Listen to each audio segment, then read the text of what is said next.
What if the woman everyone laughed at turned out to be the one they all feared? What if the auctioned single mother they whispered about was the daughter of a billionaire, and the one holding all the power in the end? This is the story of Alina Hayes, a woman the world tried to break, a mother the world tried to sell, and a mystery the world never saw coming. What started as a moment of desperation unraveled into a twist that shattered every lie about worth, dignity, and appearances. This story is for you if you've ever been underestimated, judged, or counted out. Before we start, please take a second to hit that subscribe button and turn on your notifications. Trust me, you don't want to miss what's coming next.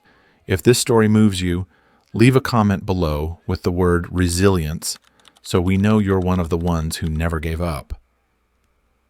The room was dark, lit only by the amber flicker of whiskey in a crystal glass. Nathaniel Reed sat alone in his penthouse, a city skyline stretching behind him like a sea of ghosts.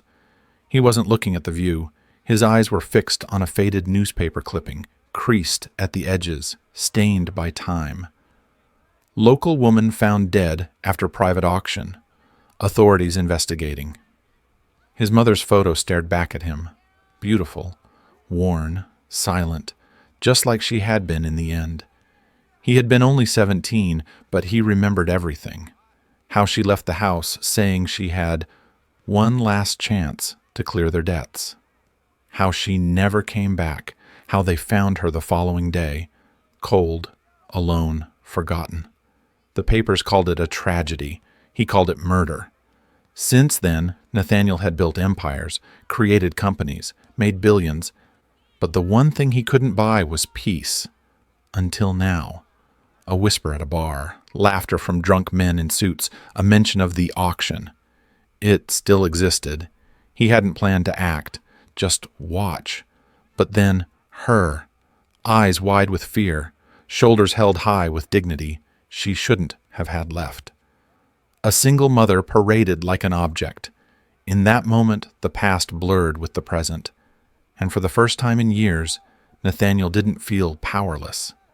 He raised his hand and bought her, not for a night, not for pleasure, but for something far more dangerous: redemption. The rain fell in soft sheets the night Nathaniel Reed lost his mother. He was just 13, peeking from the back seat of a dark sedan parked a few blocks away from the hotel. His driver had begged him to stay in the car, but curiosity had overruled fear.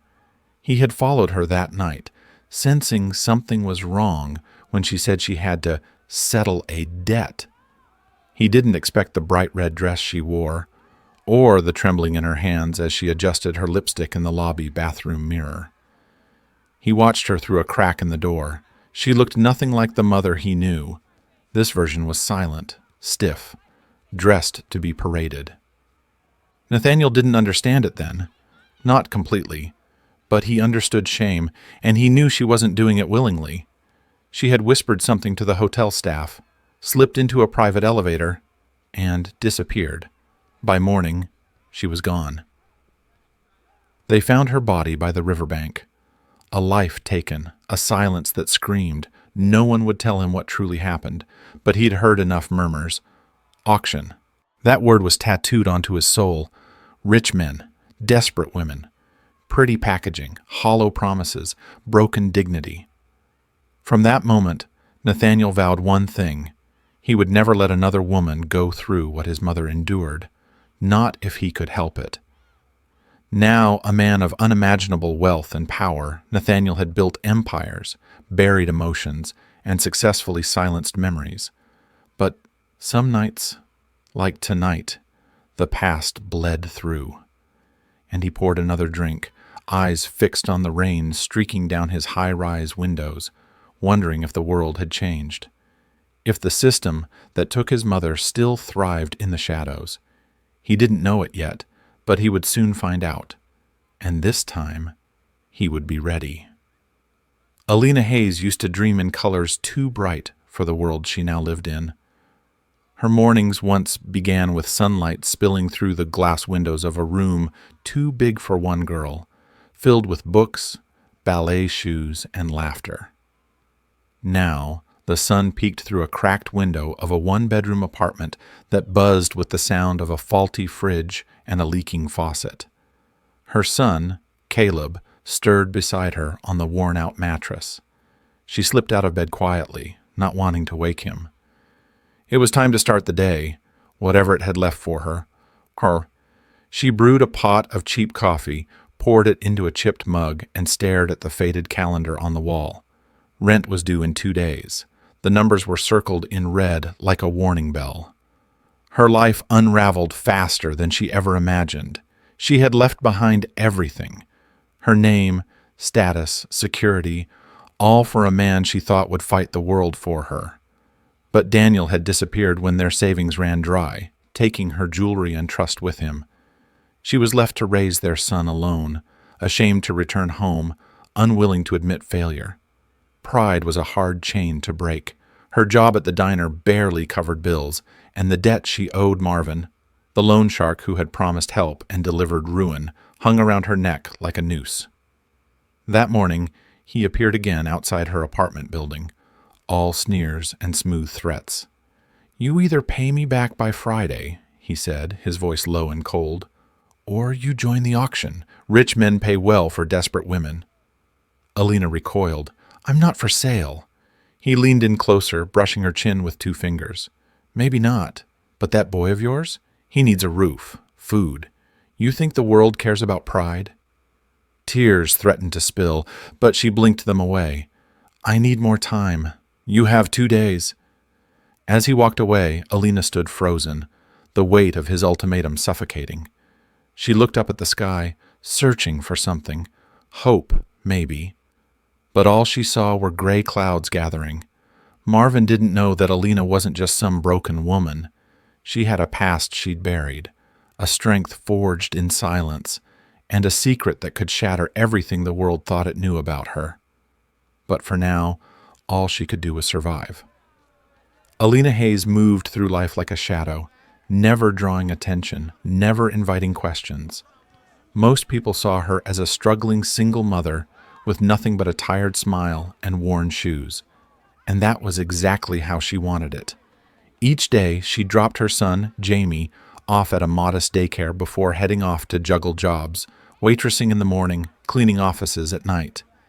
In between, she avoided any personal conversation, especially the dreaded, "Where's your family?" She lived in a cramped apartment on the city's outskirts, with peeling walls and a leaky ceiling. But inside a small, locked tin box under her bed lay whispers of a life far removed from her current reality.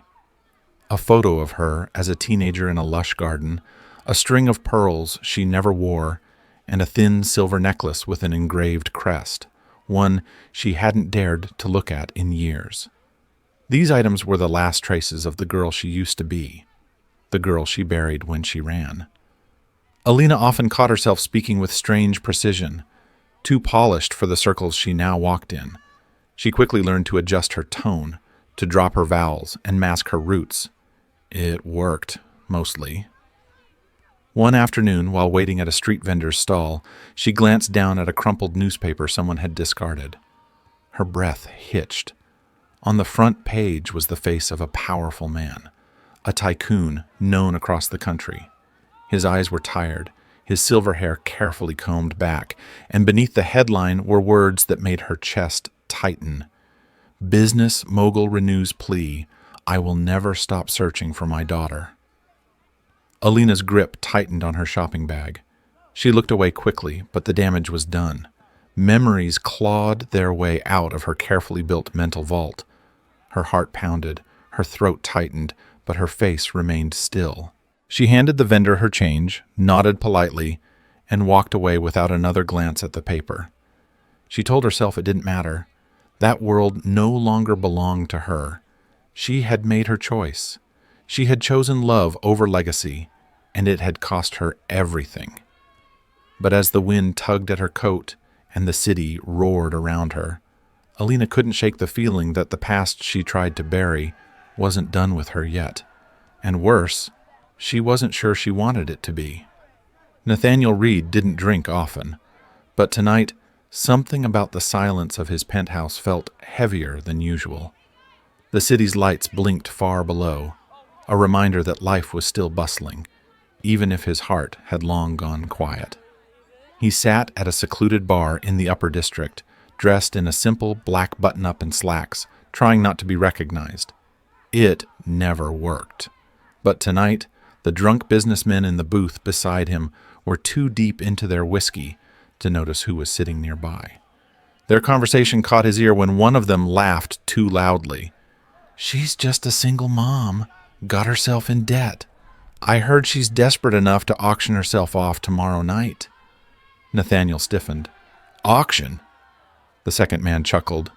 "That underground one, right? The high-end charity event, where desperate women are packaged like luxury items?" Nathaniel's hand tightened around his glass. His chest burned, but not from the liquor. Memories, dark and jagged, surged through him. His mother, her last night alive, had been forced into something just like this. When he found her, it was too late. Her body, discarded and nameless in a filthy alley. Her last moments were sold off to the highest bidder. He hadn't stepped into that world since. He had built his empire from the ruins of his pain, promised himself he'd never let another woman be destroyed that way. But now, some twisted version of that nightmare was still alive and thriving, right under his nose. He pulled out his phone and texted his PA, "Get me into the auction, VIP access, tomorrow night, no questions." He didn't plan to participate. Not really. He just needed to see, needed to remind himself what monsters looked like. Maybe shut the whole thing down, if he could. As he finished his drink and stood to leave, the laughter behind him turned into drunken singing. He didn't turn back. His mind was already racing ahead, memories and fury mingling into resolve. If there was even one woman there who looked like his mother did that night, lost, scared, ashamed, he would not let history repeat itself.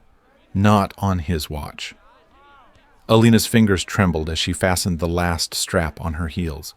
The satin gown they gave her hugged her frame like a noose. Every shimmer of the fabric felt like a spotlight she didn't ask for. She stared at her reflection in the mirror. The makeup artist had done their job. Too well. She barely recognized herself. The strong, tired single mother had vanished beneath layers of glamour, but nothing could erase the fear in her eyes. Her profile had already been uploaded to the screen backstage. Name, Alina. Age 26. Status, single mother debt. Owned confidential height, 5'7". Weight, 132. Note, well-mannered, quiet, first-time appearance. She clenched her fists. The shame didn't come from the dress or the label. They weren't new. It came from the eyes she knew would be watching tonight, judging, weighing her like a possession. The curtain was pulled back. "You're next." Across the venue, Nathaniel adjusted his cuffs and scanned the room, eyes cold. He hadn't planned on bidding, but after the first few women were introduced, something inside him churned. They weren't criminals. They weren't lesser. They were desperate, and no one in that room seemed to care. Then her name echoed over the speaker. Next, Alina, 26, single mother, first-time appearance. Nathaniel barely glanced up until she walked onto the stage, his breath caught. It wasn't her beauty that stunned him. It was her eyes, full of pain, but not broken. Her posture, uncertain, but not crumbling. Something about her reminded him so deeply of his mother that he couldn't look away. The auctioneer began. Opening bid, $25,000. A smug-looking man in a gray suit raised his paddle. 30. Nathaniel's jaw tightened. 40. Someone else chimed in. 60. Gray suit fired back. 75. 80. The bids climbed, and Nathaniel's heart pounded harder. He didn't come to bid, but something snapped when the numbers reached 100,000, and Gray suit smirked again. 150, Nathaniel said, voice low but clear. Heads turned. Gray suit scoffed. 200. Nathaniel didn't blink. 300. Gasps. 350. Gray Suit barked, visibly irritated. Nathaniel stood. $500,000. Silence. Gray Suit slammed his paddle down in defeat. The auctioneer smiled nervously. Sold to Mr. Reed. Alina looked up, stunned. Her knees threatened to give way. She had no idea who this man was, or why he had just paid $500,000 for her, but she felt something strange in his gaze. Pity? No. Compassion. And that terrified her more than anything. The mansion was silent, except for the soft ticking of the grandfather clock in the hall. Alina's heels echoed faintly on the marble floor as she followed the tall, quiet man, her buyer. He hadn't said a word since the auction ended. She had expected a car with tinted windows and cruel hands. Instead, a black SUV with a polite chauffeur. A butler opened the door when they arrived. No one looked at her like she was merchandise. That alone had rattled her. Nathaniel led her through a hallway with walls lined with artwork, real ones, not prints, and stopped at a guest room. You can stay here tonight, he said, opening the door. Bathroom's through there. Closet has some clean clothes. Food's downstairs if you're hungry. She blinked. What? He finally looked at her. Those intense eyes softened now. You don't owe me anything. Alina stood frozen, clutching the shawl around her shoulders. Why did you bid for me? He exhaled. Because you reminded me of someone I once loved, and I couldn't let them strip you of your dignity the way they did her. Alina searched his face, trying to detect the lie, but there was none. You're not, she lowered her voice, expecting anything? His brow furrowed. I'm not here to collect a debt, Alina. Her name on his lips felt strange, gentle, almost sacred. She swallowed hard. You paid $500,000. I could have paid more, he said, leaving, but I won't ask you for a thing. You've already been through enough. Tears stung her eyes, but she blinked them back before he could see. Thank you, she whispered. He paused at the door. Get some rest. We'll talk tomorrow. Alina stood alone in the center of the elegant room for a long moment. A soft bed waited. Warm light glowed from a lamp by the nightstand. For the first time in years, safety didn't feel like a memory. She walked to the closet, pulled out a soft sweater and leggings, and slipped into the bathroom. She peeled off the auction dress like shedding skin. Warm water rushed over her in the shower, washing away shame, fear, and something else she hadn't felt in a long time. Hope. She didn't understand who Nathaniel was or why he cared, but for now, she didn't have to. Tonight, she will sleep and dream. The morning light poured into the kitchen through the wide glass windows, warming the sleek marble counters. Nathaniel sat at the island's edge, stirring his black coffee with a still mind. It had been years since a stranger had slept under his roof, especially one with eyes full of storm and survival. He heard soft footsteps before she appeared. Alina walked in hesitantly, wearing the clothes he'd provided. The sweater was slightly oversized, the leggings a bit snug, but her posture had changed.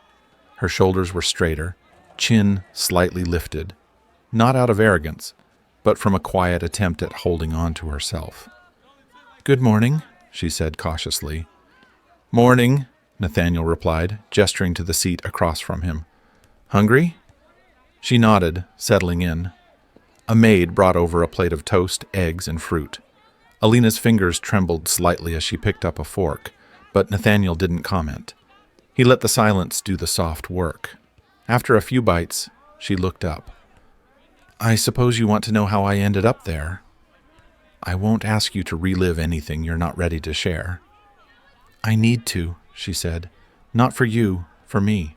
Nathaniel nodded. I left home when I was 20. My father, he controlled everything. What I wore, who I talked to, even who I loved. He had plans for my future, ones that never asked what I wanted. When I fell in love with someone he didn't approve of, he gave me an ultimatum. I chose love. A bitter laugh escaped her lips, and he chose to erase me.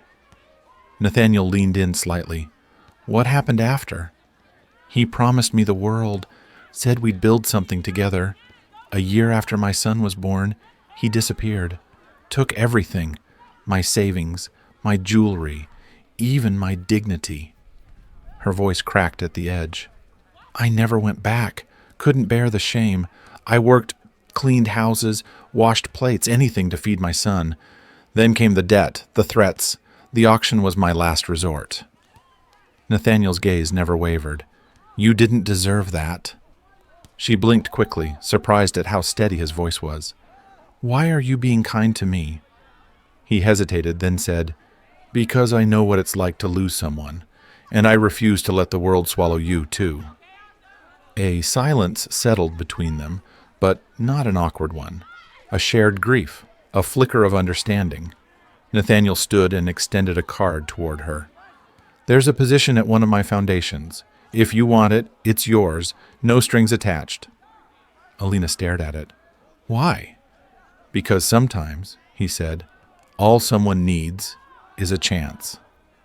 Alina had only been working at the foundation for 2 weeks, but the whispers had started long before her first day. She's that girl from the auction, right? I heard he bought her like a possession. Pretty face. Probably knows how to play the game. Their voices followed her like shadows in hallways, bouncing off glass walls and tiled floors. She heard them in the elevator, at the coffee machine, even during meetings. Everyone wore polite smiles, but behind their eyes, she saw judgment. Nathaniel didn't seem to notice, or maybe he did and simply didn't care. He treated her with professional courtesy and respect even.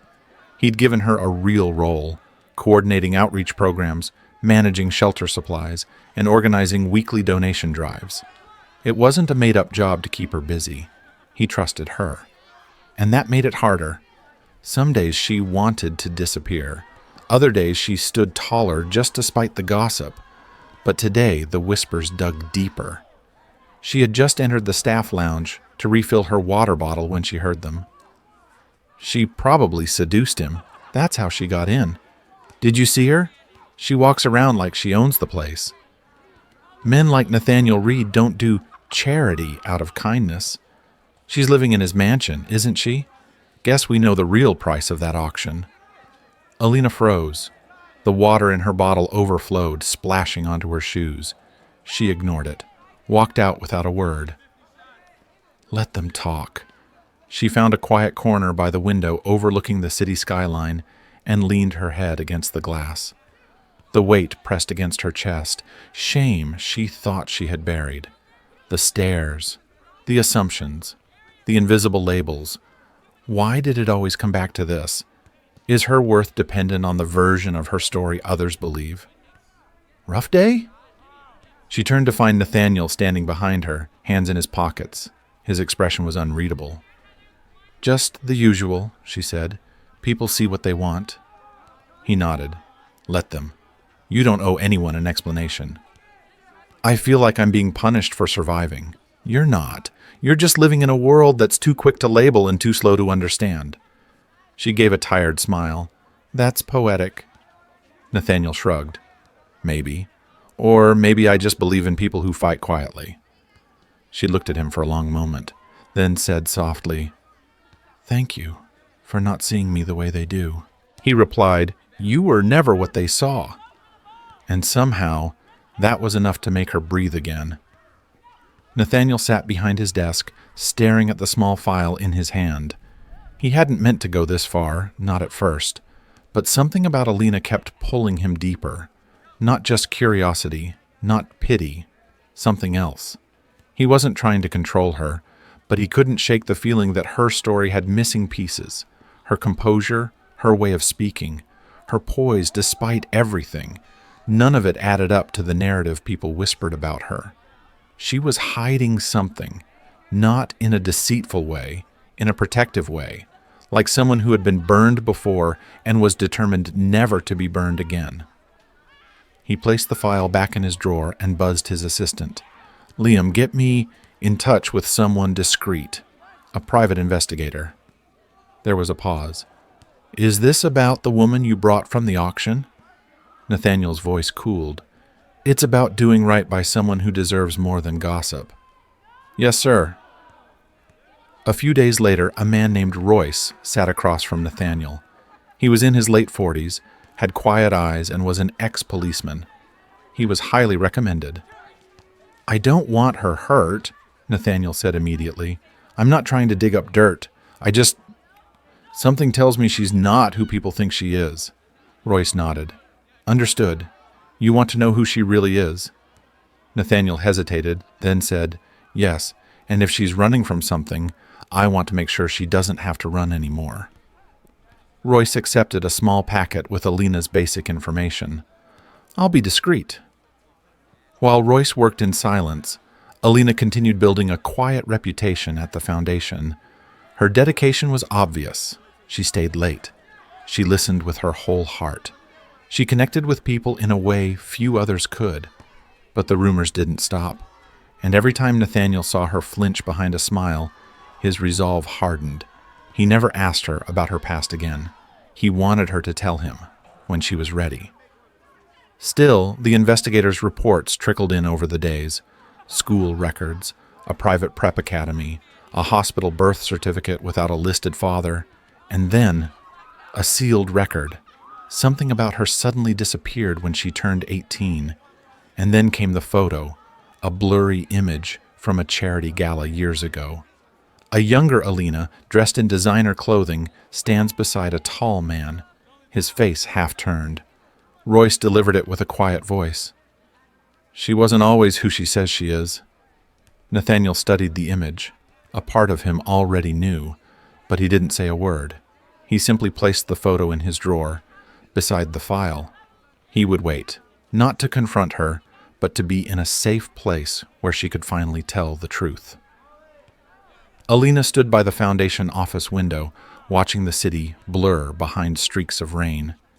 She pressed her fingertips to the glass, letting the cool surface ground her thoughts. Each drop that slid down felt like a piece of her past chasing her, quiet, persistent, impossible to ignore. Nathaniel watched her from the hallway for a second longer before turning away. He didn't want to make her feel observed. He wasn't prying, at least not openly. But inside his locked drawer, hidden from even himself at times, was the growing puzzle of who Alina Hayes truly was. And the picture was almost complete. Meanwhile, across the city, a television flickered in the background of a coffee shop. News anchors discussed political scandals, weather reports, and market crashes. But one segment caused a barista to pause and turn up the volume. And still no sign of the missing heiress, reported lost nearly 7 years ago. Billionaire magnate Daniel Kingsley says he has not given up hope. The screen showed an older man with gray at his temples and sorrow in his eyes. "I know she's out there," Daniel said, his voice strained but firm. "Alina, if you can hear me, if you're watching this, come home, please." The name hung in the air like a ghost. The barista looked at the image, then glanced at the paper she had seen Nathaniel reading earlier that week. She shrugged. Just another rich family drama. Back at Nathaniel's penthouse, Royce returned with the final puzzle piece. "It's her," he said quietly, placing another photo and a news clipping in front of Nathaniel. "Alina Hayes is Alina Kingsley, Daniel Kingsley's daughter." Nathaniel sat down slowly. He stared at the photo, then at the woman he had come to admire, not because of her name, but despite her circumstances. "She doesn't know I know," Nathaniel said softly. Royce nodded. "What do you want to do?" "Nothing." Royce blinked. "I mean it," Nathaniel said. "She's been surviving without that name for years. She's built herself from scratch. When she's ready to tell me, she will. Until then, we protect her." Royce gave a small, respectful nod. "Understood." Nathaniel tucked the photo away in the drawer, right beside the first one. Then he locked it. Outside, Alina turned from the window with a small, tired smile as Nathaniel entered the room. He didn't mention anything, not the Kingsley name, the photo, or the pain in her eyes. Instead, he simply asked, "Lunch?" She nodded, thankful. For his silence, for his presence, for not asking what she wasn't yet ready to say. The envelope was thick and cream-colored, sealed with a wax insignia. Royce handed it to Nathaniel with a curious glance. "It was delivered by hand," he said, "straight from Kingsley Enterprises." Nathaniel took the invitation but didn't open it immediately. His thoughts raced. He knew what this meant, or rather who it involved. Later, in the silence of his study, he broke the seal. Inside was a formal invitation to the King's Gala, a private invitation-only event hosted once every few years by Daniel Kingsley himself. This year, it marked the anniversary of the Kingsley Foundation. And, most telling of all, Daniel had handwritten a personal note beneath the print. "Nathaniel, thank you. You've done more than you know. Bring her. Let this be the beginning of restoration. I'll handle the rest. Daniel K." Nathaniel stared at the message for a long time. His hand tightened around the edge of the card, his emotions swirling between apprehension and relief. This wasn't just a gala, it was the beginning of something greater. But Alina still didn't know the truth, and he wouldn't be the one to tell her. Not yet. That wasn't his moment to claim. It was her father's, and Alina deserved to hear it from the man who had failed her, not the man who had found her. The next day, Nathaniel found Alina in the garden behind the Foundation's office, seated on a bench with a book in her lap and her son Liam playing quietly nearby. He sat beside her without a word at first, letting the stillness settle between them. Then, gently, he spoke. "There's a formal event coming up. A gala." She looked up, surprised. "You're inviting me? You've earned more than an invitation," he said, his tone warm but unreadable. "I want you there, as my guest." Alina frowned slightly. "What kind of event is it?" "It's a high profile, but nothing you can't handle. I'll be by your side." She hesitated. "Nathaniel, you've been good to me, but people like that, they don't forget where someone came from. They won't see me as a guest. They'll see me as the girl who was sold." He looked into her eyes, firm and reassuring. "Let them see what they want. I know who you are, and I think it's time the world sees it too." Alina was silent, her heart thudding in her chest. A part of her was terrified. Another part, small, trembling but alive, felt ready. After a moment she nodded. "Okay," she said quietly. "I'll go." And with that, the clock began ticking, toward the night that would change everything. The gown lay on the bed, shimmering like starlight. Alina stared at it, arms folded tightly over her chest. She hadn't worn anything this elegant since she'd left her father's mansion. Silk and satin belonged to a version of her that had died the night she ran away. She didn't know how to step back into that world, nor if she even wanted to. Nathaniel watched her from the doorway, dressed sharply in a tailored black tuxedo. "You don't have to go," he said gently. "Not if you're not ready."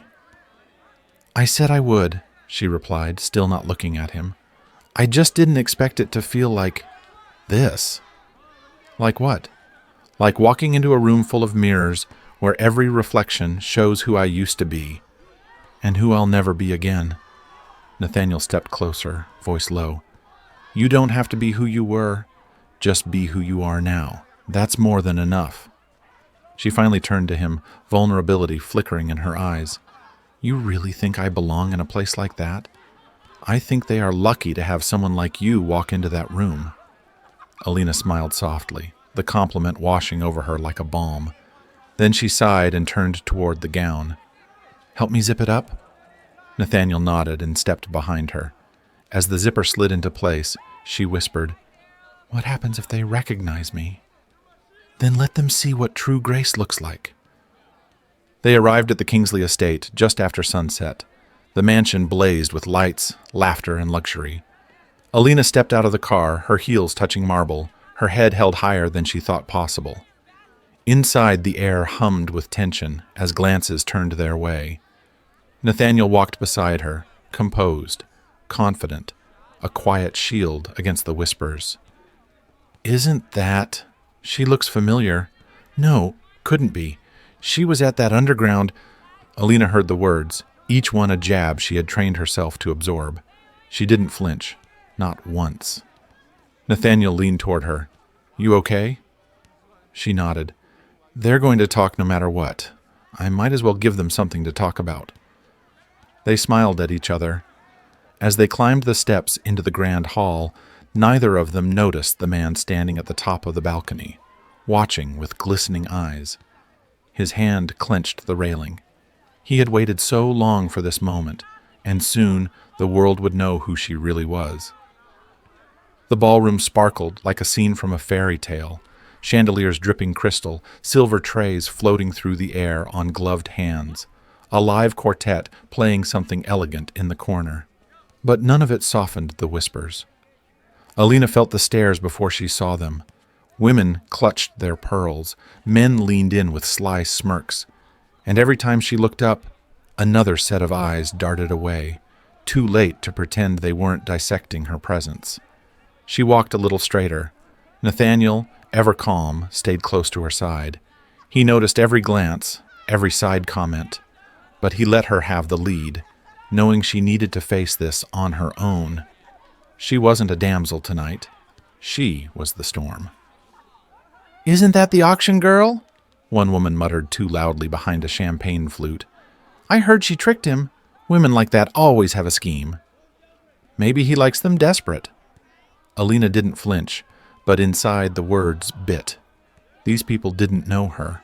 All they saw was a label, a status, a moment in time. She kept walking. Then it happened. As she passed a table draped in gold and laughter, a young woman turned abruptly, her champagne glass tilting accidentally as it collided with Alina's dress. Cold liquid splashed across the front of the satin gown, staining the light fabric. "Oh my!" the woman gasped with zero sincerity. "I didn't see you there." Alina stood frozen, blinking down at herself. Around her, the room fell silent, the kind of hush that comes when people expect you to snap, cry, or flee. Nathaniel was at her side instantly, his jaw tight, but before he could say a word, Alina lifted her chin and smiled. "It's just a dress," she said calmly. "But clumsiness like yours, that's harder to clean." A ripple of laughter ran through the crowd, genuine this time. The attacker's face flushed as she backed away. Nathaniel leaned toward Alina, proud. "You didn't just hold your own, you owned the room." She gave a soft chuckle, but her hands were still trembling slightly. Then the lights dimmed. The quartet stopped playing. A hush swept the room again as the evening's host stepped onto the raised platform at the far end of the hall. An older man with salt and pepper hair, refined, commanding. Alina's heart stuttered. No, it couldn't be. She stared at the man now holding the microphone, and something inside her crumbled. Her knees almost gave way. Nathaniel steadied her. "What's wrong?" Alina's voice was barely a whisper. "I know him." Gasps echoed softly through the ballroom as Daniel Kingsley, the night's host, took the stage with quiet dignity. The music had faded into silence, and all attention turned to the man whose name carried weight in every corner of the business world. Alina stood frozen, staring at him. Her heart pounded so loudly it drowned out the whispers. Daniel held the mic gently, like the words he was about to speak carried a weight only he could bear. "Good evening," he began. His voice, deep and composed, reverberated through the hushed crowd. "Tonight isn't just about elegance and networking. It's about something far more personal." Nathaniel glanced at Alina and saw the unmistakable look in her eyes, recognition and fear. "I want to share a story with you," Daniel continued. "Years ago, I lost someone very dear to me, a daughter. She disappeared, and every day since, I have searched for her, not just with investigators, but with hope." A buzz sparked through the room. Alina's breath hitched. She took a step back, but Nathaniel caught her hand gently. "Stay," he whispered. "You don't have to hide anymore." Tears welled in her eyes, but she nodded faintly. Daniel paused, scanning the crowd. "I was told she might be here tonight, and though I hadn't planned it this way, when I saw her, I knew." People turned their heads, curious and murmuring. "I want you all to meet my daughter," Daniel said, his voice cracking just slightly. "She's here, and she's come home." The crowd stilled. Then slowly, cautiously, Daniel turned and pointed, right at Alina. It felt like time froze. Someone gasped. Another whispered, "Her? No way." Alina's feet were rooted to the floor. Nathaniel gently nudged her forward. "Go on," he said softly. "This is your moment." With trembling steps, she moved toward the stage. Every eye followed her. The poor single mother, the auction girl, the woman they dismissed, now revealed as the daughter of Daniel Kingsley, a multi-billionaire, media mogul, and philanthropist. Alina reached the stage. Her father stepped forward and wrapped her in a trembling embrace. The room erupted in a mix of stunned silence and smatterings of applause. Some people looked ashamed. Others were still processing. "She's not just my daughter," Daniel said, still holding her close. "She's a survivor, a fighter, and tonight she reminded me of what strength really looks like." Alina looked out at the crowd, no longer afraid, not hiding, not pretending. She took the microphone from her father. "I have something to say," she began, "to everyone who ever judged me by where I stood instead of who I am." Her voice was clear now, steady, unshaken. "You were wrong." The ballroom had never been so quiet. Alina stood in the spotlight, her father at her side, Nathaniel just below the stage, his gaze steady, proud. She gripped the microphone, not out of fear now, but from the weight of truth she was about to release. "I never thought I'd be standing here," she continued, "not in a gown, not in front of cameras, not in front of people who once whispered that I didn't belong." Her voice carried through the room, steady and calm. "Many of you saw me at my lowest. Some of you judged me. Others mocked me. A few tried to break me. But here I am." She looked around the room, meeting the eyes of those who had doubted her. Because being poor doesn't mean being powerless. Being broken doesn't mean being beyond repair, and being judged doesn't make their judgment truth. A pause, a breath. I ran from a family who I thought wouldn't understand. I fell for someone who didn't value me. I worked jobs that stole my energy. I raised a son on my own.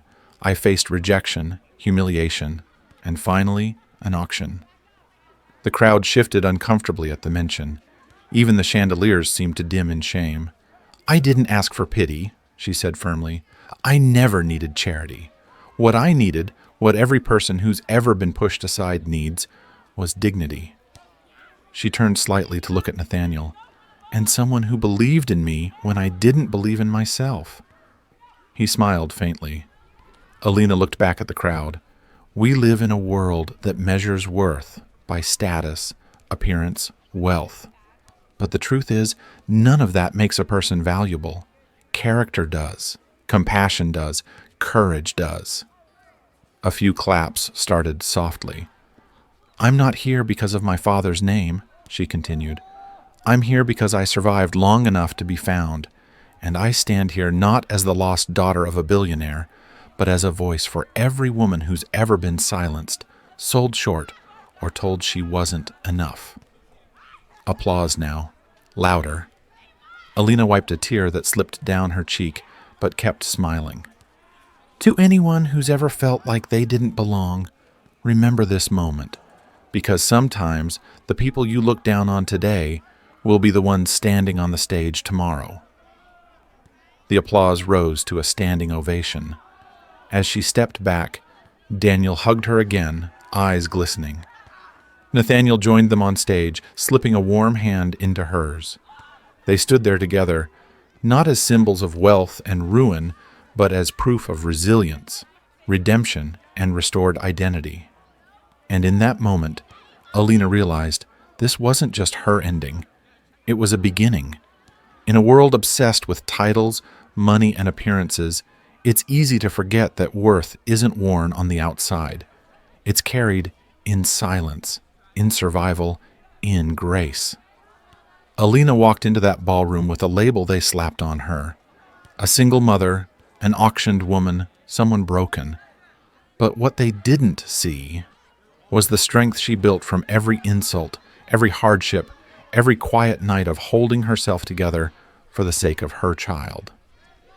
This story reminds us that you never truly know what someone's carrying, what they've lost, what they've had to rebuild, what they've walked through just to stand upright. People are quick to laugh at your scars until they realize those scars are proof that you survived what would have destroyed them. Never let the world's judgment define your journey. You are not your lowest moment. You are not what they whispered behind your back.